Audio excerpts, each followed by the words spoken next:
আমরা রাত 12:30 পর যখন এর আগে সাদুল্লাপুর থেকে সুন্দরগঞ্জের দিকে আসছিলাম, আমাদের মনে হচ্ছিল যে আমরা সম্ভবত সুন্দরগঞ্জে যাব, গিয়ে দেখবো যে সেখানে কোনো মানুষ নাই। তারপর আমরা সেখানে যাব, যেহেতু আমরা কমিটমেন্ট দিয়েছি যে আমরা সেখানে যাব, এবং আমরা যেন পরবর্তীতে আমাদের সহযোদ্ধাদের বলতে পারি যে আমরা আমাদের কথা রেখেছিলাম, গিয়ে আপনাদের সুন্দরগঞ্জে পা রেখে এসেছিলাম।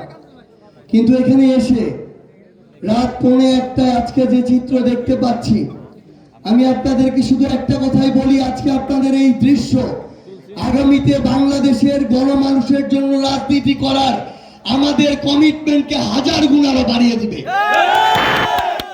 2024 সালের অভ্যুত্থানে যে ছাত্র জনতার নেতৃত্বে বাংলাদেশের অভ্যুত্থান সংগঠিত হয়েছে, তাদের নেতৃত্বে বাংলাদেশে আরেকটি রাজনৈতিক দল আত্মপ্রকাশ করেছে, জাতীয় নাগরিক পার্টি এনসিপি।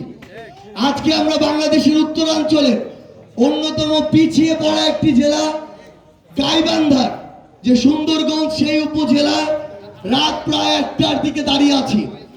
বাংলাদেশের এই উত্তরাঞ্চলের মানুষের সাথে বিগত সময়ের সরকার, বিগত সময় যারা শাসন করেছে, তারা যে বৈষম্য, যে অন্যায় করেছে, সেই অন্যায়ের বিরুদ্ধে আজকে সুন্দরগঞ্জের মানুষ দেখিয়ে দিয়েছে যে তারা নতুন কিছুর প্রত্যাশায় কিভাবে বাংলাদেশের দিকে এখনো চেয়ে আছে। আমরা আপনাদেরকে আমাদের জাতীয় নাগরিক পার্টি এনসিপির পক্ষ থেকে কিছু আজকে এখানে ওয়াদা করে যাই, এবং আমরা আমাদের জায়গা থেকে আপনাদের প্রতি আমাদের কিছু প্রত্যাশা করে যাই। আমাদের এই মঞ্চে আমাদের সামনে অনেক জুলাই যোদ্ধা রয়েছে। আপনাদের এই গাইবান্ধায় আমাদের প্রায় 6 জন শহীদ পরিবার রয়েছে। আমাদের এই যে যোদ্ধারা, আমাদের এই শহীদ পরিবারেরা, তারা এই অভ্যুত্থানে তাদের সর্বোচ্চটুকু ত্যাগ করেছে। আমাদের এখনো এখানে অনেক ভাই রয়েছে যারা তাদের হাত সোজা করতে পারে না। অনেক ভাই রয়েছে যাদের শরীরে এখনো বুলেটের আঘাত আছে। অনেক মা রয়েছে যারা এখনো সন্তানের জন্য হাহাকার করে। তারা তাদের জায়গা থেকে এই অভ্যুত্থানে তাদের সর্বোচ্চটুকু ত্যাগ করেছে। এখন আপনাদের অনেক দায়িত্ব রয়েছে, যেই দায়িত্বটুকু আপনারা আপনাদের জেলায়, আপনাদের উপজেলায় পালন করবেন। আমরা স্পষ্ট করে আপনাদের কিছু আহ্বান করি। আমরা আগামীর বাংলাদেশে এই গাইবান্ধায়, এই সুন্দরগঞ্জে আর কোন চাঁদাবাজ দেখতে চাই না, যারা মানুষের ক্ষমতার সুযোগ নিয়ে মামলাবাজি করে, দখলদারিত্ব করে, সিন্ডিকেট চালায়, মাদকের ব্যবসা করে, তাদেরকে আমরা আর এই সুন্দরগঞ্জে দেখতে চাই না। যারা জনগণের যে ক্ষমতা, সেই ক্ষমতাকে অপব্যবহার করে মানুষের উপর অন্যায় করে, জুলুম করে, হয়রানি করে, তাদেরকে আমরা সুন্দরগঞ্জে ক্ষমতায় দেখতে চাই না।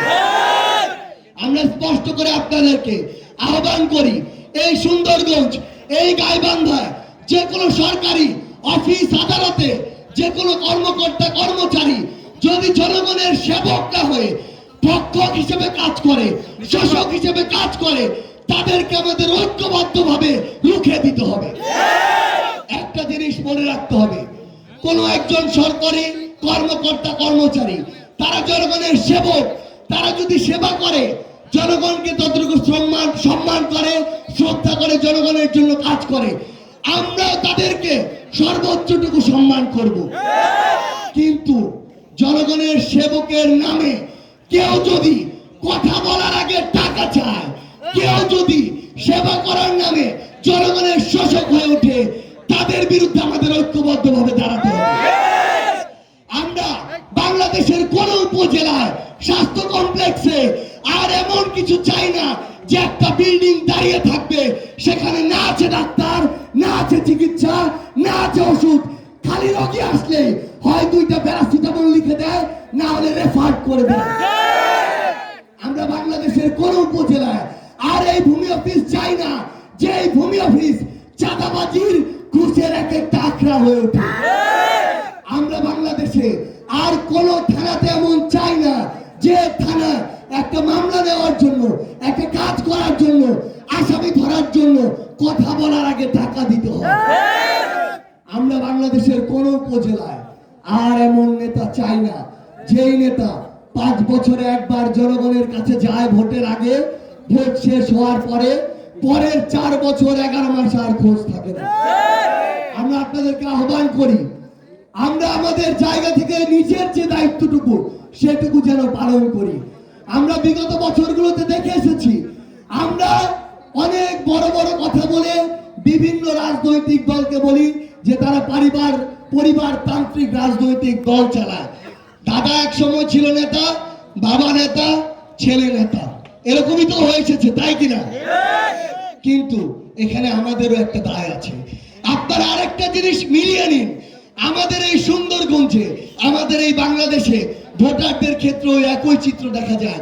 আমার দাদা কোনো একটা দলের কোনো একটা মার্কায় ভোট দিয়েছে, তার ছেলে মানে আমার বাবা আবার ওই দলের ওই একটা মার্কায় ভোট দিয়েছে, তার ছেলে মানে আমরা ঘুরে ফিরে দেখা যায় ওই দলের ওই একটা মার্কায় ভোট দেই।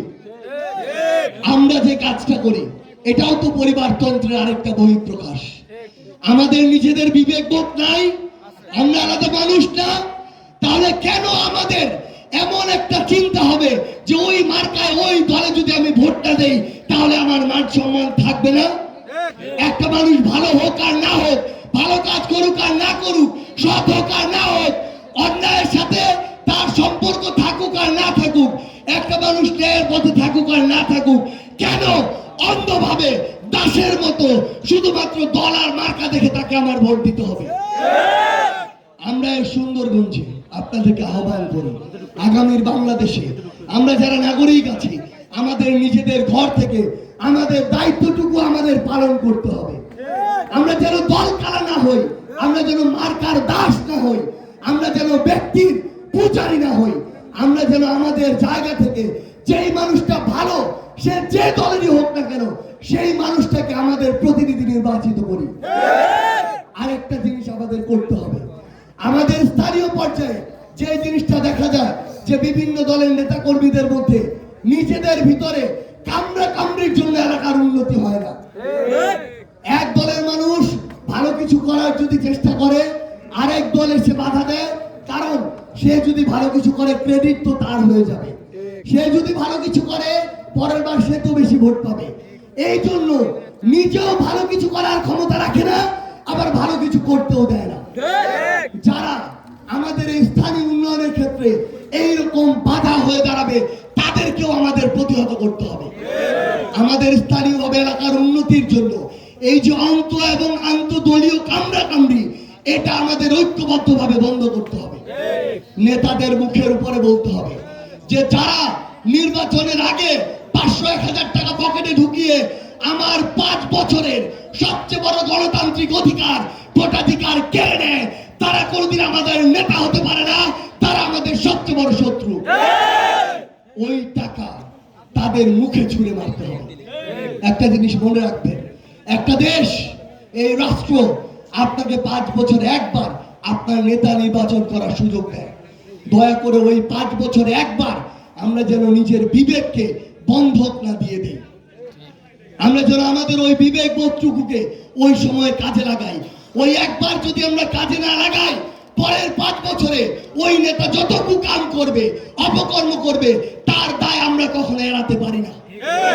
আমরা আপনাদেরকে আহ্বান করব, আমরা জাতীয় নাগরিক পার্টি এনসিপির পক্ষ থেকে আজকে আমাদের অভ্যুত্থানের আকাঙ্ক্ষাগুলো আপনাদেরকে বলতে এসেছি। বাংলাদেশকে নিয়ে দেখা আমাদের স্বপ্নগুলো আপনাদেরকে বলতে এসেছি।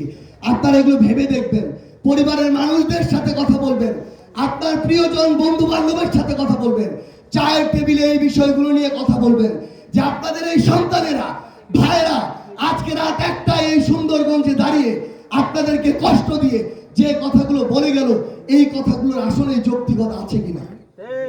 আমরা আপনাদেরকে আহ্বান করি, আমাদের দলের প্রতি আপনাদের অন্ধ সমর্থক হওয়ার প্রয়োজন নেই।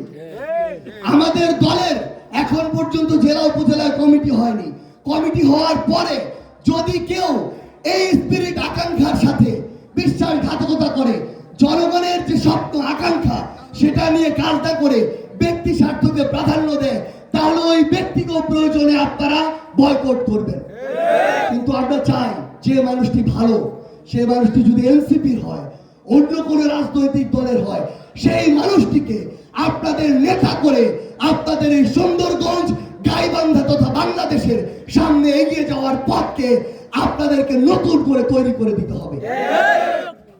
ভালো মানুষদেরকে উঠে আসার যদি আমরা সুযোগ না করে দিই, তাহলে ভালো মানুষরা ধীরে ধীরে হারিয়ে যাবে এবং খারাপ মানুষরা আবারও জেকে বসবে, যেভাবে জেকে বসেছিল বিগত 16 বছর ধরে। আমরা আপনাদেরকে অনুরোধ করি, এখানে আমার যারা বাবা চাচারা আছেন, ভাইয়েরা আছেন, কিছু বোন আছেন, আমরা আপনাদেরকে অনুরোধ করি, সৃষ্টিকর্তা আমাদেরকে যে বিবেক বোধের জায়গাটুকু দিয়েছেন, আগামীর বাংলাদেশে আমার হাজারের অধিক শহীদ ভাইয়ের কথা মাথায় রেখে, আমার লক্ষাধিক আহত যোদ্ধা যারা একটু না একটু এই অভ্যুত্থানে বিভিন্নভাবে ত্যাগ স্বীকার করেছে, তাদের কথা মাথায় রেখে আমরা যেন আগামীর বাংলাদেশে নিজের বিবেক বোধটুকে কাজে লাগিয়ে সবার আগে ব্যক্তি স্বার্থ, পরিবার স্বার্থকে প্রাধান্য না দিয়ে সবার আগে যেন পুরো দেশের মানুষ, জনগণ এবং দেশের স্বার্থকে প্রাধান্য দেয়। আমরা যদি এই কাজটা করতে পারি,